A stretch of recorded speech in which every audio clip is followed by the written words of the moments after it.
Trump's $5 billion lie. The Nile Dam secret exposed. Donald Trump just told the world a $5 billion lie. At Davos, the controversial president claimed the U.S. financed the Grand Ethiopian Renaissance Dam, calling it a threat that stops the Nile. But there's a ghost in the machine. Washington didn't provide a single cent. In fact, they tried to freeze the project out of existence. While Cairo plays the victim on the world stage, the data reveals a much darker reality. Who actually walked away from the table? And why is the world's most famous river being wasted in a desert graveyard while the source nation is blamed? Today, we're stripping back the propaganda to see who is really holding the knife in the Nile dispute. You're watching True Frame. Built by the crowd, not the capital. Let's address the elephant in the room immediately. The claim that the United States, or any Western power, funded the construction of the Grand Ethiopian Renaissance Dam is a fabrication. To understand why this claim is so offensive to many Ethiopians, you have to understand the history of the project's financing. When Ethiopia decided to dam the Blue Nile to electrify its nation, a nation where over 60% of the population lacked access to electricity, they went to the usual suspects. They approached the World Bank. They approached international lenders, and they were blocked. Egypt used its diplomatic leverage and historical treaties to ensure that international financial institutions would not touch the project. The risk assessment was deemed too high and the geopolitical fallout too severe. So, under the leadership of the late Prime Minister Meles Zenawi, Ethiopia made a radical decision. They would self-finance. This wasn't just a government budget allocation, it was a national mobilization. This is what the Davos narrative completely misses. The GERD, estimated to cost nearly $5 billion, was funded by bond sales to the Ethiopian public. We are talking about civil servants donating a portion of their monthly salaries. We are talking about the Ethiopian diaspora, people living in the US, Europe, and the Middle East, sending remittances specifically earmarked for the dam. Farmers in rural provinces bought bonds. It was crowdfunded on a nation-state scale. I know that some people in Egypt have old-fashioned ideas. Old-fashioned ideas based on the assumption that the Nile water belongs to Egypt and that Egypt has the right to decide as to who gets what of the Nile water. These circumstances have changed and changed forever. Ethiopia is still poor, but it is able to cough up the necessary resources to build whatever infrastructure and dams it wants on the Nile waters. To stand on a global stage and imply that American aid money was diverted to build this concrete giant is to erase the sacrifice of millions of Ethiopian citizens. The U.S. did provide aid to Ethiopia for health, food security, and regional stability. But the dam itself? That is 100% Ethiopian equity. This distinction matters because it changes the power dynamic. If the U.S. didn't pay for it, the U.S. cannot leverage the investment to dictate how the dam is filled or operated. That is the reality that Washington and Cairo are finding difficult to accept. The treaty trap and historical context.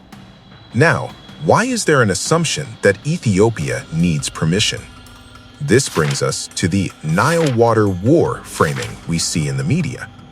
The entire legal argument against the GERD rests on colonial-era treaties that are, frankly, obsolete. We need to look at the 1929 and 1959 Nile water agreements. These treaties allocated the vast majority of the Nile's flow to Egypt and Sudan. Specifically, the 1959 agreement gave Egypt 55.5 billion cubic meters and Sudan 18.5 billion cubic meters. Do you know how much it allocated to Ethiopia, the country where 85% of the Nile's water actually originates? Zero. Not a single drop. Ethiopia was not a signatory to these treaties. They were written by the British Empire to secure cotton fields in Egypt, and later ratified by independent Egypt and Sudan. For decades, Cairo has operated under the assumption that these treaties are binding international law. Ethiopia, however, views them as colonial relics that have no standing on a sovereign nation that never signed them. That's why the GERD is not just a power plant, it is the physical rejection of that colonial order. And this is why the rhetoric is so heated. It's not just about water flow, it's about the shifting center of gravity in African geopolitics. The desert graveyard. While the world focuses on the filling of the GERD, there is a massive piece of the puzzle that Egypt rarely talks about, and which receives almost no coverage in Western media. If water is so scarce, and if the Nile is an existential red line, how is Egypt managing the water it already has? Enter the Toshka project. Launched in the late 1990s under President Mubarak and recently revived, the goal was to create a new valley in the Western Desert. The plan involves pumping billions of cubic meters of water out of Lake Nasser, the reservoir behind the Aswan High Dam, and dumping it into canals in the middle of the Sahara Desert to reclaim agricultural land. From a hydrological standpoint, this is controversial, to say the least. The evaporation rates in the Western Desert are astronomical. When you pump water into open canals in one of the hottest places on Earth, you lose a significant percentage of it to the atmosphere before it ever waters a single crop. Critics and hydrologists have pointed out that while Cairo accuses Ethiopia of threatening its water supply, Egypt is simultaneously engaged in one of the most inefficient water megaprojects in history. The water loss to evaporation in the Toshka lakes and canals could effectively offset some of the deficits they claim the GERD will cause. Egypt claims the GERD will cause a drought, yet satellite imagery shows the Toshka lakes expanding. This contradiction exposes a gap in the narrative. Is this truly about water scarcity, or is it about maintaining a monopoly on the Nile? If the concern was purely about conservation, the Toshka project would likely look very different, or wouldn't exist at all. It is difficult to demand Ethiopia stop filling a dam in the highlands, where evaporation is low, so that you can pump that water into the desert, where evaporation is high. The sabotage strategy. The narrative says Ethiopia is the uncompromising actor. The timeline says the opposite. In 2020, Cairo tried to force a colonial-era veto into a modern deal. When the source nation refused to sign away its sovereignty, Cairo walked out. In 2023, they did it again, unilaterally ending talks to stage a drama at the UN Security Council. This isn't diplomacy, it's a delay and destabilize tactic. While speaking of peace at Davos, Cairo is reportedly deepening ties with the Eritrean regime and regional proxies to keep the highlands in a state of permanent internal friction. A weak neighbor is a quiet neighbor. That is the real Nile policy. The geopolitics of blowing it up. This brings us back to the rhetoric we heard regarding Donald Trump. In the past, there have been comments suggesting that Egypt might blow up the dam.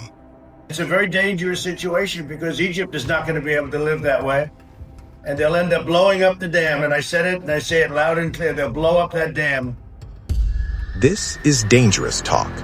The GERD is now a reality on the ground. It holds billions of cubic meters of water.